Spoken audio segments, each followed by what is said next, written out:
guest today is Fabio Docci, a well-experienced professional in the industry with 20 plus years. Yeah. So Fabio, can you please introduce yourself to our listeners? You already stole my short definition of myself, but however, yeah, if I had to summarize or to introduce myself briefly or define myself briefly, I'm an engineer first of all, and I'm 20 years working in this industry of fuel and convenience retail with passion for technology first, but also for people. So when was the last time you have done your line of code? Good question. Actually, it was, I believe, 15 years ago. But since then, I've never stopped watching out the scene of how things develop. I mean, my heart is still the one of an engineer, so I'm not coding anymore, but yeah. Understand. I was coding in assembler the next life, maybe. When I was in university, and I think I have my PTSD from there. So let's not deep dive into that. So anyway, our podcast is not about coding, right? Our podcast is about petroleum, and this particular episode will be about payment and Italian market in general, because you cannot easily distinguish between payment and the Italian market in petroleum retail. They are also very much tied up together. So we'll take a brief look into the past, what happened last 10, 20 years in the market. We'll take a look into the future, what's going to happen. Obviously, I've prepared some challenges for you. So we'll play some games. Yeah, me as well. Let's see how it goes. But the most important is to have fun. So you ready? I am. Perfect. Let's go. And straightforward, we jump to the first challenge that I've prepared for you. Okay. It's called 24/7. So you will have 24 seconds and you'll have to answer 7 questions in a row. So you have to be super fast. Okay, let's try. EV or hydrogen? Both things boil to the same thing, so EV. Offline retail or e-commerce? Offline. Man service or self-service? Self-service or live. Think you like most about petroleum retail? The people, I would say. Think you dislike most about petroleum retail? Self-service. What's your superpower? Connecting dots. Roger Federer or Raphael Nadal? Roger Federer. By all means. Great. So it was 27 seconds. So you were not able to hit the limit of 24 seconds, but I think you're still the winner. Close to it. Hey.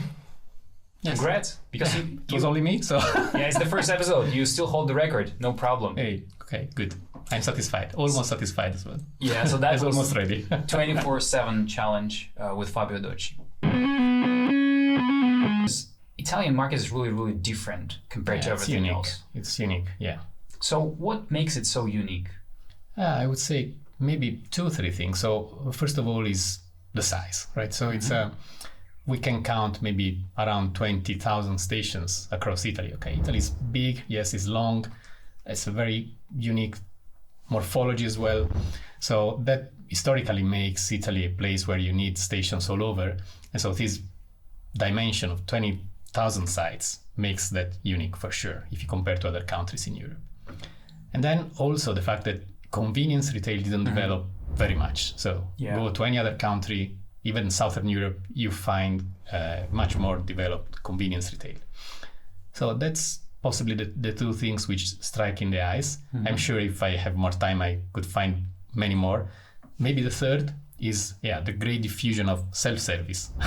Here we go. Yeah, self-service. I mean, that's connaturated into everyone's habits, and you cannot really get rid of it. And it's really the way people have in mind a petrol station. Yeah. What is driving this self-service behavior in Italy? Because it seems to be extremely unique if we think about the European landscape. There's no other country with such a big adoption of, for example, cash, right? So what really drives those consumer journeys? What drives this behavior? I mean, how that originated, I really don't know. Possibly it was just, because of the players instigating that into the market. Surely there is a legislative aspect, because that was pushed by the governments to offer a better service to motorists and consumers. And then I believe also because in the end, again, the morphology of the territory, you need to have service at any time. Imagine how many small villages and towns there are in Italy compared to other more flattened European countries. And you need to have a service any time in the day. You cannot really have always people serving you. So that's also another reason, I guess. Yeah, it makes sense. And I see that all over the place because we, with my wife, we travel a lot across the country and we see those small, almost abandoned petrol stations that are completely unmanned. So it's really something. Maybe one pump on the side of the road. Yeah, exactly, somewhere in the hills. Do you see any change in the last 10 years? Because was it always like that, or do you see any positive dynamics towards digital payments or even EMV, or maybe reduction of cash payments? So sure, reduction of cash payment has been for sure something visible, especially thanks to the pandemic, because that pushed consumers to touchless and contactless experiences. So that's for sure. But in general, in the last 10 years, it was very visible, a sort of shift toward loyalty and having all the players and the retailers competing against each other to capture more consumers and deliver more volumes. Mm-hmm. So that instigated a kind of a run to be more technology aware and equipped. That's what has been really visible most recently. While before, the prior decade, possibly it was a little bit more steady. Do you feel like EMV is still the biggest driver of this all unmanned, environment, or you see some consumer journeys really changing based on the demand from the end consumers? I would say that EMV is not anymore the driver. Mm-hmm. If it has been, at least in Italy, it wasn't really as big driver as it has been in other places. Now the big drivers are, consumer journeys. So and how. Our industry can get at par, at least with other industry which are leading. And this is something we must admit. We are not a leading industry in technology. We are a follower, and we typically adopt later what comes from others. And maybe to a more mature stage. And this is what is happening now. So we are seeing that whatever is in the hand of any consumers in the general retail is now coming to us. And we are trying to make the best use of that technology. Yeah. Do you use yourself any type of those self-checkout services in retail? Absolutely, whenever it's possible. But I must admit I'm a kind of advanced user, right? Yeah, if I think to my parents, right? So they now use a mobile phone, quite agile, in an agile way. Mm-hmm. But still they are attached to cash, right? So somehow, because it's been part of their whole lives. Despite all my best efforts to digitalize them to the extreme, they will never get to full abandonment of cash. So I guess until a new generation is coming, millennials, etc. Still, cash will last. Right. From the consumer perspective, as you said, you see some interesting changes, and people are expecting those journeys that they can see in the classic retail. But what about small fuel retail players? So you said something about the loyalty, right? But how can you really stay competitive when you try to compete with those giants that we have here in Italy? Yeah, there are several dimensions for this war to be combated. For sure, price has been big for a while, right? And also this has brought to the wave of fully unmanned stations.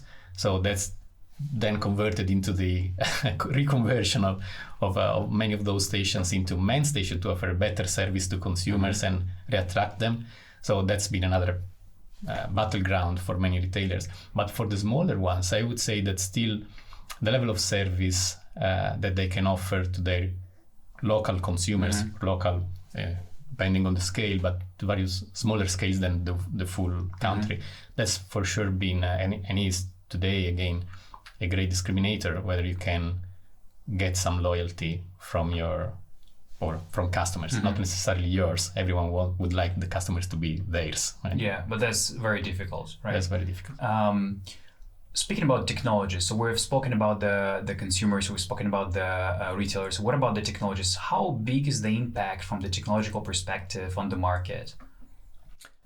Is big, but is not as big as one could imagine. We are riding, the wave of the technology which has been already matured in the past 5 years, maybe wherever it has been forged, not in our industry, and we are now using that.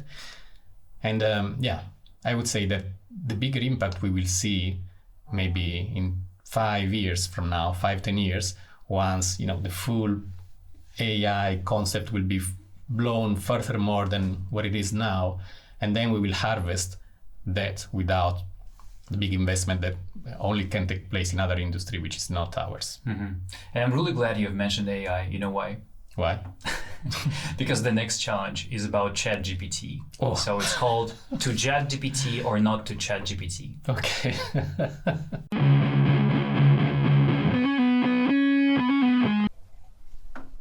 You know what? I've just realized that coffee tastes way better if you drink it from the branded mug. That's true, and I want the recipe of this coffee. It makes me feel very good. I've asked ChatGPT various questions, and it gave me some answers. And you will need to guess which of those answers was given by ChatGPT and which of those I made myself. Okay, yeah. Sounds good? That's like running the Turing test. So distinguish AI from humans. So, and I'm sure I will fail because in my view, ChatGPT already passed several times, and by far the Turing test. For those who don't know, Turing test is the discriminator between an AI being good enough or not, and supposed to have an AI behind the wall and a human being asking questions or interacting with that. And if you don't distinguish if behind the wall there is an AI, then yeah, that's good. So this is exciting. We're actually running the Turing test right now. So let's see what's going to happen. Okay. You ready? Yeah, I am. Okay. No time limitation, no pressure. Okay. We can be relaxed. Okay, so the first question. When will cash die in Italy? Option number 1, by 2040. Option number 2, by 2047. Option number 3, it's likely that cash will continue to coexist with electronic payment methods for the foreseeable future in Italy. The third is ChatGPT. It's too polite. Sure? I am. Okay. Yeah, you're right. Actually, that was exactly the answer. You know, it's interesting that it doesn't give you like any specific answer, right? Yeah. It gives a very broad kind of spectrum. Yeah. So what's your feeling? What's your feeling if you just take your crystal ball? When will cash die in Italy? It will not really any soon. I don't believe I will see that in my life. So. And I hope to live long. That's an important comment. Yeah. The next question is, what is the main trend in petroleum industry right now?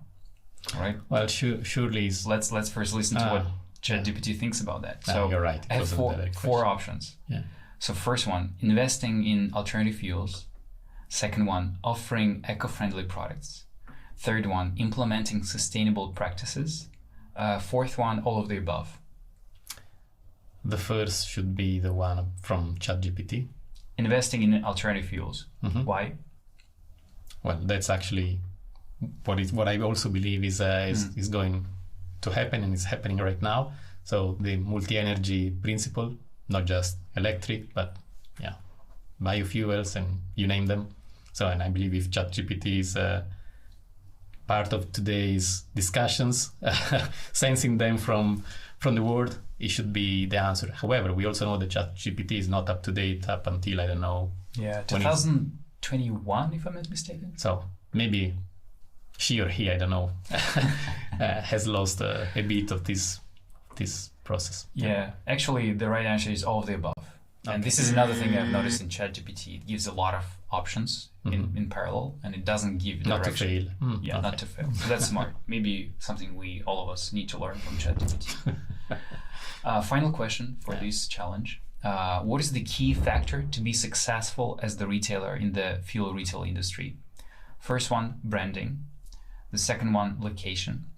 The third one, convenience and services. And ChatGPT basically answered all of them, but one of those was the first. And I want you to guess what was the first. The third you mentioned. Branding, location, or convenience and services? Convenience and services. You think that was first? Yeah, I would say so. You're wrong. It's location. It's location. And I think it's really interesting, right? Because in our changing environment, maybe location will become even more and more important, because this will drive the way to transform your petrol station. Because if the location is on the highway, it's one path. If the location of the petroleum station is on the city center, it can be a totally different path. It can become a parking space, an EV charging space, etc. Sure. And that's, to me, we should deem the location as a prerequisite, but is not sufficient. So in my mind, I was giving that for granted. So unless you have a good location, you don't have alternatives to transform your business. But provided that you have a location, that's the basis, then the big question is, what is the future of today's traditional fuel retailers, fuel and convenience retailers, to stay relevant? And I believe every, companies are asking themselves this question and engaging with consultants in the industry. And still there is a big question mark over that. I don't believe there is anyone with a crystal ball, neither ChatGPT. So, but yeah, let's say it's an interesting challenge, however. Yeah, it's interesting. And I agree, it's like a hygiene factor, but still maybe more and more important. That was the to ChatGPT or not to ChatGPT challenge. What do you think are the top 3 challenges of the global industry right now? Yeah, maybe one is surely the multi-energy, which we spoke during the ChatGPT challenge. So, there is a push, especially in Europe, hence in Italy, about electrification of the car or passenger cars and, of course, also heavy transport. But that's, also contrasted by several parties in opposition, which believes that EV cannot be the only way. And I kind of lean toward that kind of belief as well. I'm forming my opinion, but the more I speak with people and with the operators, the more I guess that this is actually true. So legislators need to give time to our industry to develop and find additional alternatives, which is not just necessarily electric vehicles and electrification of the network. So you're in the EV team and not in the hydrogen team? Yeah, I'm in everyone's team who believes that that there are multiple ways, multiple solutions to solve this problem of decarbonization. Yeah, that's one. And then the other one is again, I guess, connected to what we discussed just earlier, which is how to make the best use of technology which is at hand. And several discussion with players lean in the direction of making use of this technology, including AI. But being a follower industry, even though we see that this is coming and we want to kind of accelerate to be at the level of other industries, I still believe that the cost of it is a little bit too high. So, and even recruiting the right talents, which have an expertise on those type of technology, is close to impossible because those talents are still scarce and they're attracted by big companies like Google and the like. Right? That's a great point. And I don't think industry really speaks enough about lack of talent. I think this will become more and more important. Yeah, but there is a good trend, however, because as this technology becomes more and more available, you will not need in the future, say, look at the industry in 10 years from now, I'm sure you will find tools and more availability of the technology to be implemented and use and grab the fruits of that without being, the super genius of data science or AI or whatsoever. So it will become, it will give us fruit in a few years. And at that point, I believe that there will be, a moment in which, we will really take the benefit of it and possibly have a bigger impact on our industry. Yeah. So as the suggestion for all the people who want to develop, who want to learn more, what will be your, maybe one most valuable book or podcast or anything that really helped you to better understand technology and maybe even the market, or maybe just a suggestion for our listeners? Yeah, recently, maybe the one which left me a little bit more of, reflections to take over is a book about AI from, I believe it was Pedro Domingos. I'm not 100% sure. I believe that's the author. The English name could be something like the master algorithm. In Italian, it sounds like l'algoritmo definitivo. So I'm not sure. I need to check. Google that. You will find something. Mix these things, and you will find something which the right book, because that gives a good perspective about what the technology curve and exponentiality will give us in the future. So that's a good reading. It gave me something. That's interesting. I will note that down. Fabio, I think we're coming to the end of our podcast, of our first episode. So this was really exciting. So I want to say big thanks to you for being here with us. It was a pleasure. I think all our listeners will agree with that. It was a really interesting introduction to the Italian market that is very much difficult yet exciting. That was the first episode of Running Out of Fuel R.O.O.F podcast. Stay tuned and see you in the next episode. Bye-bye.